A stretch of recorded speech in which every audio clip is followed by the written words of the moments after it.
ഒരു യാത്രയ്ക്ക് വേണ്ട തയ്യാറെടുപ്പെന്ന് പറയുന്നത് ചെറുതൊന്നുമല്ല. എന്നിരുന്നാലും നമ്മളിന്ന് പുതിയ യാത്ര സ്റ്റാർട്ട് ചെയ്യാം. പുതിയ യാത്ര, പുതിയ ആൾക്കാർ, പുതിയ ഭക്ഷണം, അങ്ങനെ കുറച്ച് സങ്കല്പങ്ങളുമായി നമ്മൾ ഒട്ടും പ്ലാൻഡ് അല്ലാതെ യാത്ര തുടരുകയാണ്. കുറച്ചധികം യാത്ര ചെന്നപ്പോഴാണ് മനസ്സിലായത് നമ്മൾ ഉദ്ദേശിച്ച ലക്ഷ്യസ്ഥാനത്തേക്കുള്ള യാത്ര താൽക്കാലികമായിട്ടത് നടക്കില്ലെന്നും അതുകൊണ്ട് തന്നെ നമ്മൾ പ്ലാൻ ബി ചൂസ് ചെയ്യാൻ വേണ്ടിയിട്ട് തീരുമാനിച്ചു. എന്താണ് പ്ലാൻ ബി എന്നുള്ളതൊക്കെ നമുക്ക് വഴിയെ കാണാം. എന്നിരുന്നാലും കുറച്ചധികം വൈകിട്ടാണ് ഈ സിറ്റിയിൽ നമ്മൾ പ്രവേശിച്ചത്. നിങ്ങൾക്ക് കണ്ടിട്ട് ആർക്കെങ്കിലും ഈ സിറ്റിയെക്കുറിച്ച് മനസ്സിലായിട്ടുണ്ടോ എന്നറിയില്ല. ഒരുപാട് വൈകിയത് കൊണ്ട് നമ്മൾ പിന്നീട് കൂടുതലൊന്നും ഷൂട്ട് ചെയ്യാൻ നിന്നില്ല. പെട്ടെന്ന് ഭക്ഷണം കഴിച്ച് കിടന്നുറങ്ങുക എന്ന ലക്ഷ്യത്തോടെയാണ് പിന്നീട് നമ്മൾ വണ്ടി ഓടിച്ചുകൊണ്ടിരുന്നത്. അപ്പോൾ നാളെ രാവിലെ നേരം വെളുത്തിട്ട് കൂടുതൽ വിശേഷങ്ങൾ.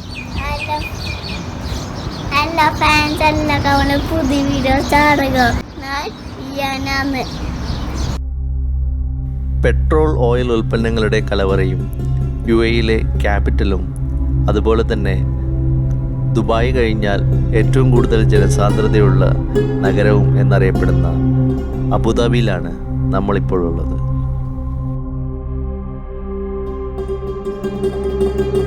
അബുദാബിയിലെ മെയിൻ അട്രാക്ഷൻസിൽ ഒന്നാണ് ഗ്രാൻഡ് മോസ്ക് എന്ന് പറയുന്നത്, അല്ലെങ്കിൽ ഷെയ്ഖ് സായിദ് മോസ്ക് എന്നറിയപ്പെടുന്നത്.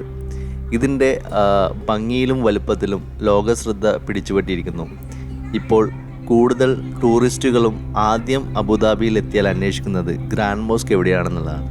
ഒറ്റനോട്ടത്തിൽ നമ്മുടെ താജ്മഹലിൻ്റെ ഡിസൈനൊക്കെ തോന്നുമെങ്കിലും വലിപ്പത്തിൻ്റെ കാര്യത്തിൽ ഒരു രക്ഷയുമില്ലാത്ത നിർമ്മിതിയാണിത്. അതുപോലെ തന്നെ പല പ്രത്യേകതകളും ഇതിൻ്റെ ഓരോ ഡിസൈനിലുമുണ്ട്.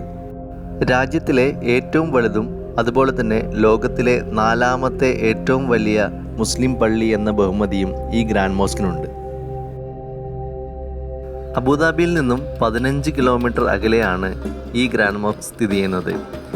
തികച്ചും ഇറ്റാലിയൻ മാർബിളിലാണ് യൂസഫ് അൽബേദ്കി എന്ന ആർക്കിടെക്ട് ഇത് നിർമ്മിച്ചിട്ടുള്ളത്. ഇറാനിയൻ ഡിസൈനിൽ അലി കിലാക്കി രൂപകൽപ്പന ചെയ്ത ഈ ഒരു കാർപ്പറ്റാണ് ഇവിടുത്തെ മറ്റൊരു പ്രത്യേകത. ലോകത്തിലെ ഹാൻഡ് മെയ്ഡ് കാർപ്പറ്റുകളിൽ ഏറ്റവും വലിയതാണ് ഈ കാർപ്പറ്റ്.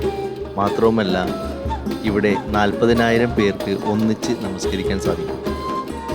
1200 നെയ്ത്തുകാരും 20 സാങ്കേതിക വിദഗ്ധരും 30 പണിക്കാരും ചേർന്നാണ് 47 ടൺ ഭാരമുള്ള ഈ കാർപ്പറ്റ് നിർമ്മിച്ചത്.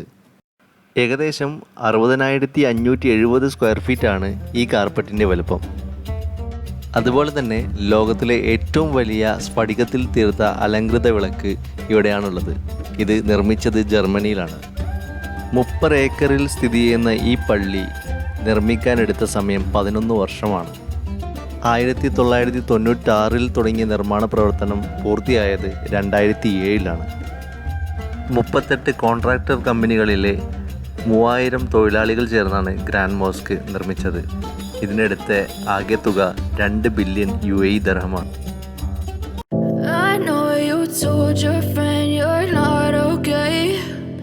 Tell me what's wrong and why you never said you felt that way.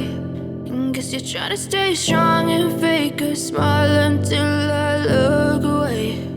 But I've known you too long, it hurts to watch your blue eyes fade to grey as you fade away. Abu Dhabi in മറ്റൊരു vlog. Welcome to NMC Viewfinder. This is Naufal.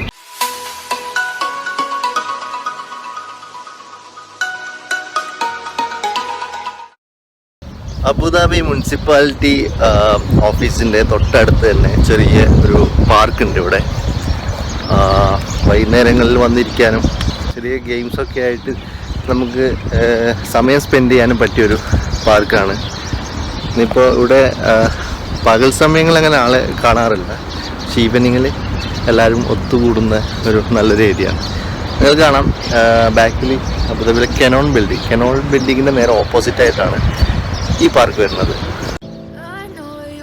അബുദാബിയിലെ ഒരു landmark തന്നെയാണ് Canon building. ആ Canon ബിൽഡിങ്ങിൻ്റെ തൊട്ട് ഓപ്പോസിറ്റാണ് ഈ park സ്ഥിതി ചെയ്യുന്നത്. അബുദാബി മുനിസിപ്പാലിറ്റീൻ്റെ കീഴിലാണ് ഈ പാർക്കുള്ളത്. ഒത്തിരി കാര്യങ്ങൾ ഇപ്പോൾ ഡെവലപ്പായിട്ടുണ്ട് മുമ്പത്തേനെ കാണണം. എന്നിരുന്നാലും ബാച്ചിലേഴ്സിനും അതുപോലെ തന്നെ ഫാമിലിക്കും ടൈം സ്പെൻഡ് ചെയ്യാനും അതുപോലെ വ്യായാമങ്ങൾ ചെയ്യാനും പറ്റിയ ഒരു പാർക്കാണ്. അതുകൊണ്ട് തന്നെ അബുദാബി സിറ്റിയിലുള്ളവർ ഈ പാർക്കിനെ ഒരുപാട് ആശ്രയിക്കുന്നുണ്ട്. Yeah, I'm about to fade away, cause every time I wake up I feel like it's Monday. Something's going wrong with all the chemicals up in my brain. All of a sudden I don't look at anything the same way. Got a build up of my thoughts sitting in an ashtray. I'm sorry that I'm so inconvenient, okay. Just let me be me and I'll stay out of your way. I can see the way you look at me, I'm such a disgrace. I never really മിക്കപ്പോഴും അബുദാബിയിൽ വന്നു കഴിഞ്ഞാൽ കുറച്ച് സമയമെങ്കിലും ഈ പാർക്കിൽ നമ്മൾ spend ചെയ്യാറുണ്ട്. No, you'll never be the same. I don't really wanna hurt you, but I can't control the pain. If you're sticking by my side, maybe we could be okay. Okay, maybe you could be the change I need today.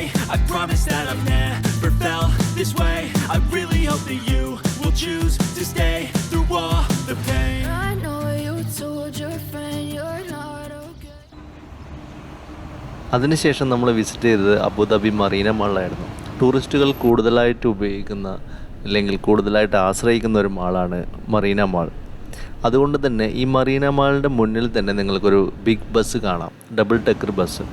ഇത് ആദ്യകാലങ്ങളിൽ തികച്ചും free ആയിട്ടുള്ള സർവീസായിരുന്നു. ടൂറിസ്റ്റുകൾക്ക് Abu Dhabi എന്ന നഗരത്തെ പരിചയപ്പെടുത്താനും നഗര കാഴ്ചകൾ കാണിക്കുവാനും free ആയിട്ട് നടത്തിയ സർവീസായിരുന്നു. ഇപ്പോൾ അത് ചാർജബിൾ ആണ്.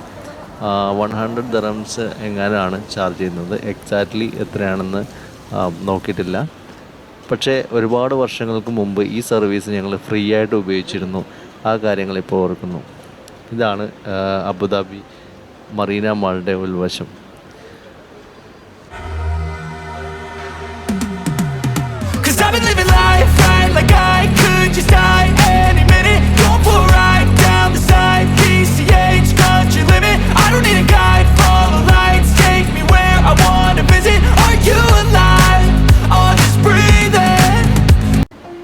പുറമേ നിന്ന് നോക്കുമ്പോൾ ഒരു സർക്കസ് കൂടാരത്തിൻ്റെ ഡിസൈനായിട്ട് നമുക്ക് തോന്നും മറീന മാൾ. അകത്തു നിന്നും ഒരു കുടക്കീഴിൽ എന്ന പോലെ ഈ മാൾ പരന്നു കിടക്കുന്നു. മാർലിൻ എന്ന ഫിഷിൻ്റെ പ്രതിമയാണ് ഇവർ മറീന മാളിൻ്റെ മുന്നിൽ സ്ഥാപിച്ചിട്ടുള്ളത്. എന്തുകൊണ്ടെന്ന് വെച്ച് കഴിഞ്ഞാൽ ഫിഷർമാർക്കിടയിൽ ഭയങ്കര ചലഞ്ചിങ് ആയിട്ടുള്ള ഒരു മത്സ്യവേട്ടയാണ് മാർലിനെ പിടിക്കുക എന്നുള്ളത്. ചില ആൾക്കാരുടെ സ്വപ്നം വരെ മാർലിൻ ഫിഷിനെ പിടിക്കണം എന്നുള്ളതാണ്. അതിനായിട്ട് വർഷങ്ങളായിട്ട് കാത്തിരിക്കുന്നവരും അതിനുവേണ്ടി പ്രയത്നിക്കുന്നവരുമുണ്ട്. ചിലപ്പോൾ അവർക്കൊക്കെ ഒരു മോട്ടിവേഷൻ ആവാൻ വേണ്ടിയിട്ടാവാം ഇങ്ങനെ ഒരു പ്രതിമ അവിടെ സ്ഥാപിച്ചിട്ടുള്ളത്. അങ്ങനെ മറീന മാളൊക്കെ കറങ്ങിയടിച്ച് കണ്ടു.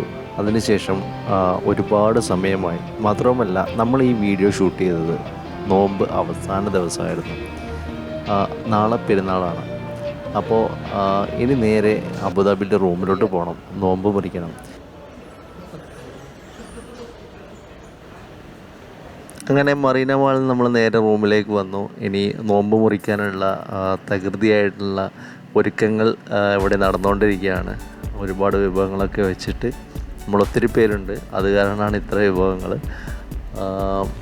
ഇനി നോമ്പ് മുറിയും അതിനോടനുബന്ധിച്ചിട്ട് കുറച്ച് കാര്യങ്ങളും. അപ്പോൾ നമ്മൾ നേരത്തെ പറഞ്ഞിരുന്നു ഒരു പ്ലാൻ എയുടെ കാര്യം. നമ്മളിപ്പോൾ പ്ലാൻ ബി ആണ് ഇപ്പോൾ നമ്മൾ ഈ വീഡിയോയിൽ ചെയ്ത് കാണിച്ചത്. നമുക്ക് പ്ലാൻ എ ഉണ്ടായിരുന്നു. അതെന്താണെന്നുള്ളതും അതിൻ്റെ വിശേഷങ്ങളും നമുക്ക് അടുത്ത വീഡിയോയിൽ കാണാം. കാരണം ഈ വീഡിയോ ഒരുപാട് ലെങ്തായി. സോ ഇപ്പോൾ ഈ വീഡിയോ നമുക്ക് ഇവിടെ വൈൻഡപ്പ് ചെയ്യാം. അടുത്ത വീഡിയോക്കായിട്ട് വെയിറ്റ് ചെയ്യൂ. Bye from NMC Viewfinder. This is Naufal.